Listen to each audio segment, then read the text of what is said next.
Terus Oke. Coba demonstrasikan ya, Pak Tarudi gimana itunya. demonstrasikan Hmm. anak-anak, misalkan nih, contohnya Pak ya. Kita hari ini tujuan belajar hari ini tentang huruf hijaiyah. Huruf hijaiyah, sebelum kita masuk huruf hijaiyah, kita sudah tahu bahwa di sekolah atau di TK itu sudah diajari oleh Pak Guru dan Ibu Guru tentang huruf hijaiyah, bahwa huruf hijaiyah itu ada 29. Apalagi kita sering mendengarkan lagu-lagu yang seperti alif, ba, ta, ya, sin, ha, ho, dal, zal, ho, zai, sin, sin, sod, do, po, go, ain, yin, ka, qaf, kaf, lam, mim, waw, ha, lam, alif, ha, ja, ya. Terus anak-anak setelah itu disuruh yang menyanyikan itu. Setelah itu ntar maju satu-satu itu bisa mengecek sejauh mana kemampuan anak itu menghafal huruf hijaiyah. Mungkin itu Bajir. Oke. Nah sekarang Ibu Iin, silakan Bu Iin. Ya Pak Cip. Pertanyaannya sama Bu Iin. Iya Pak Cip. Karena ini saya Iin apa namanya? Anatul Maftuha Pak Cip. Iya. Ya Pak Cip. Silakan.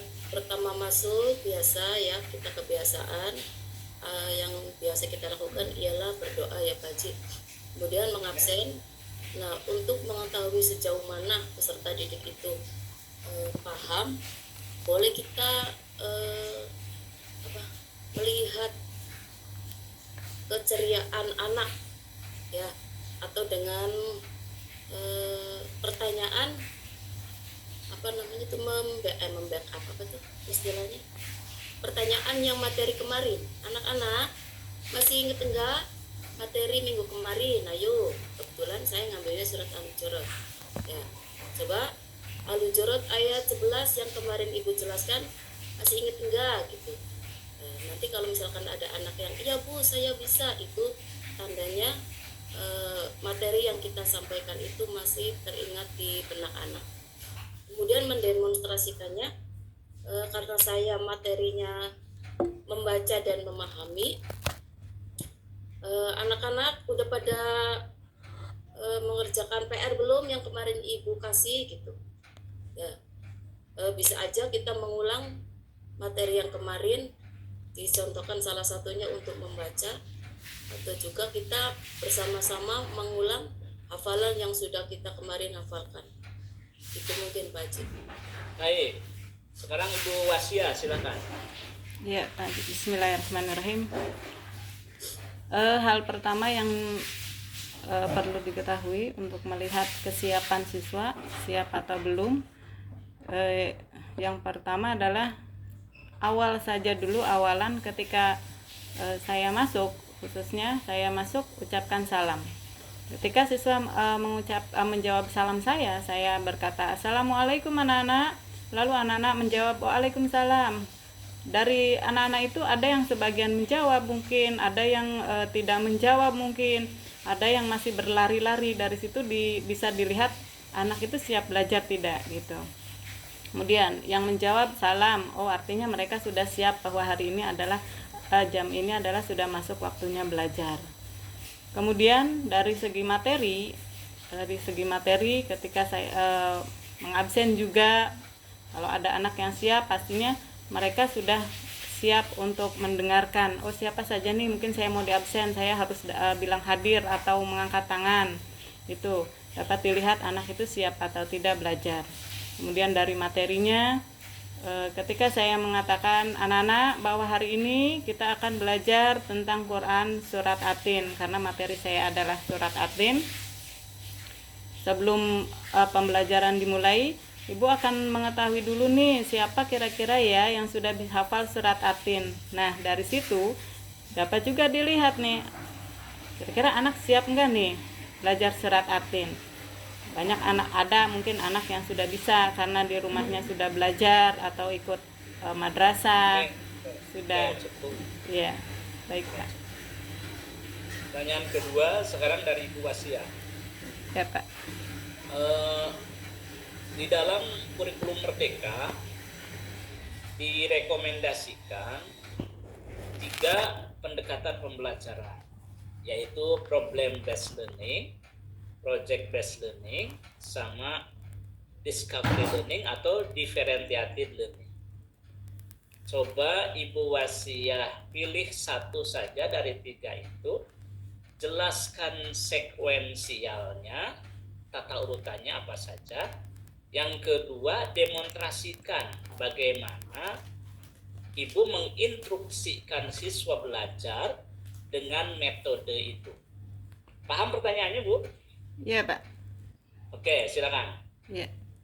Saya contohkan, saya mengambil materi PBL. PBL adalah problem based learning, di mana PBL ini adalah berawal dari identifikasi masalah.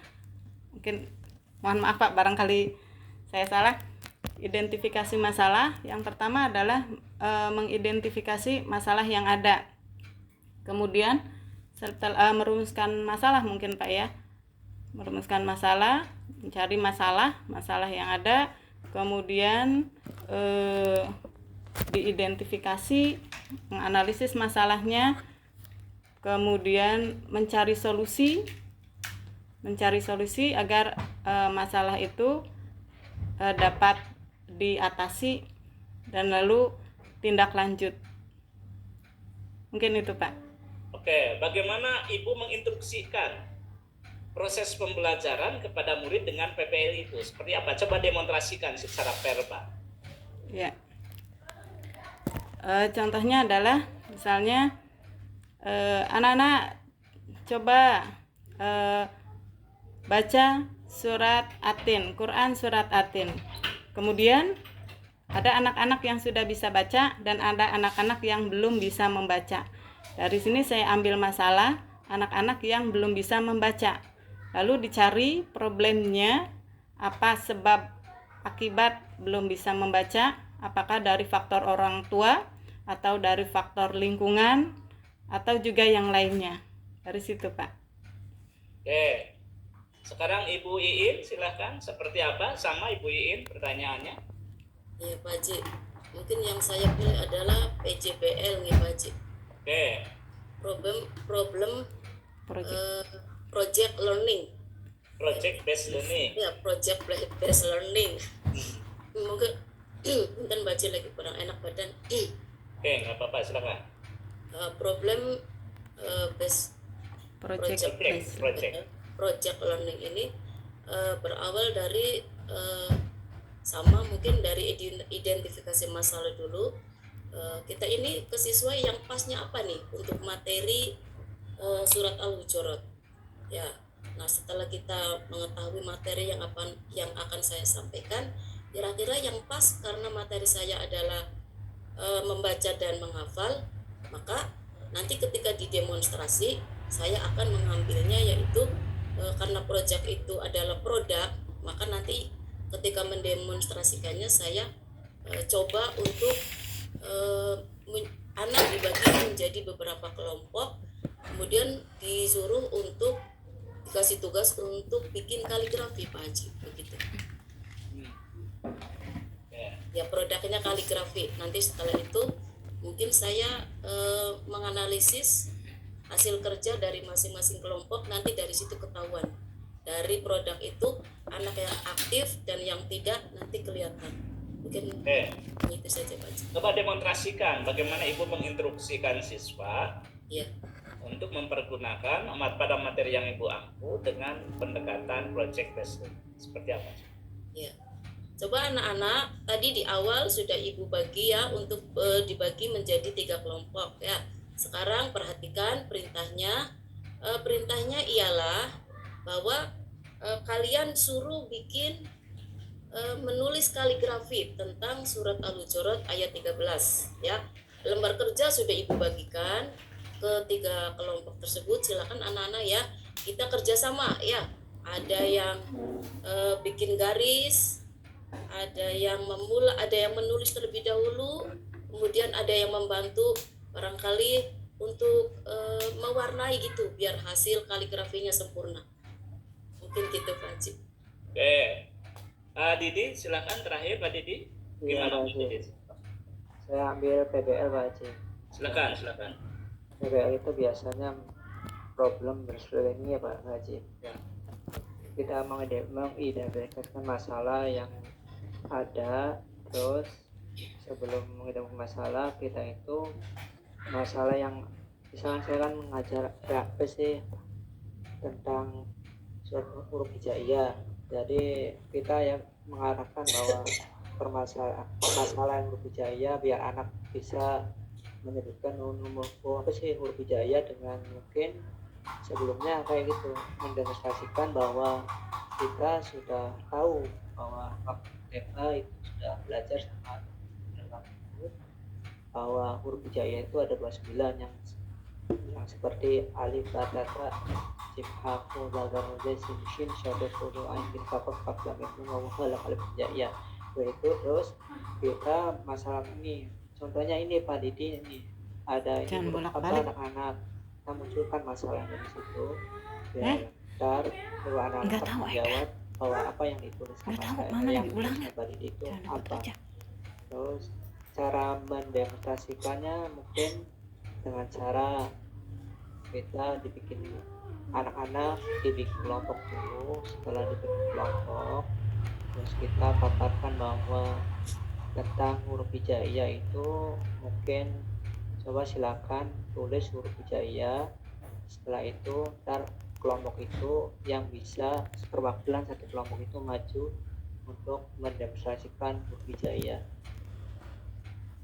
Mungkin ini saya gambaran saya wajib.